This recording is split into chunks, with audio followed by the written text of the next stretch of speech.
வணக்கம். நாகப்பட்டினத்துலேருந்து வரேன். Toyota Fortuner car வந்து 2012 மாடல் எங்கள்கிட்ட இருக்குது. அது வந்து ஒரு 12 வருஷமாகிடுச்சு. வண்டி சர்வீஸ் பண்ணணும்னு ஒரு ஆசை. பெயிண்டிங் பண்ணணும், ஃபுல்லாக இன்டீரியர் ஒர்க்லாம் பண்ணணும், கம்ப்ளீட்டாக புதுசாக ரீஸ்டோரேஷன் மாதிரி பண்ணணும் அப்படிங்கிறதுக்காக ACN மோட்டார்ஸோடைய வீடியோஸ் வந்து நான் இன்ஸ்டாகிராம்லேயும் ஃபேஸ்புக்லேயும் பார்த்தேன். சரி, அதன்படி வந்து இன்றைக்கி காலையில் அவங்க கம்பெனிக்கு வந்து நம்மளோட வண்டியோட கொட்டேஷன் கேட்டிருக்கேன். கொட்டேஷன் கொடுத்துருக்காங்க. ஆக்டிவேஷனாக இருக்குது, அமௌண்ட்டும் கம்மியாக தான் இருக்குது. 35 நாளில் வண்டியை டெலிவரி தரேன்னு சொல்லியிருக்காங்க. ஸோ இப்போ வண்டியோட ஃபீட்பேக் என்ன இருக்குது அப்படிங்கிறத நம்ம 35 நாள் கழிச்சு பார்க்கலாம்.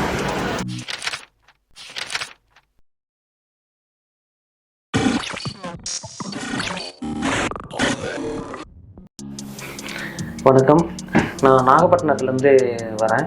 ஏசியன் மோட்டார்ஸினுடைய அந்த வீடியோஸை வந்து ஃபேஸ்புக் மூலிமா பார்த்து என்னுடைய கார் 2012 மாடல் ஃபார்ச்சுனரை வந்து ரீஸ்டோரேஷன் பண்ணுறதுக்காக கடந்த மே மாதம் 13ஆம் தேதி கொடுத்துருந்தேன்.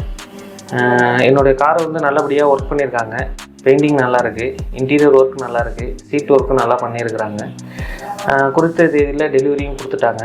சந்தோஷமாக இருக்குது, ஆக்டிவேஷனாகவும் இருக்குது. ஏசியன் மோட்டார்ஸை பொறுத்த வரைக்கும் நம்ம ரீஸ்டோரேஷன் மட்டும் இங்கே பண்ணலை, எல்லா வண்டியுமே இங்கே சர்வீஸ் பண்ணுறாங்க. ஆல் கார் சர்வீஸ் மாதிரி எல்லாமே, அதாவது interior painting work, engine work, எல்லாமே பிரேக் டவுன் ஒர்க்கு, எல்லா ஒர்க்குமே இங்கே பண்ணுறாங்க. அதனால் எல்லாருமே வந்து உங்களுடைய காரையும் அந்த மாதிரி ஏதாவது ஒரு சர்வீஸ் பண்ணணுன்னு ஒரு இது மைண்டில் ஃபிக்ஸ் பண்ணி வச்சுருந்தீங்க அப்படின்னா ஒரு முறை ஏசியன் மோட்டார்ஸை வந்து கன்சிடர் பண்ணி பாருங்கள். வணக்கம்.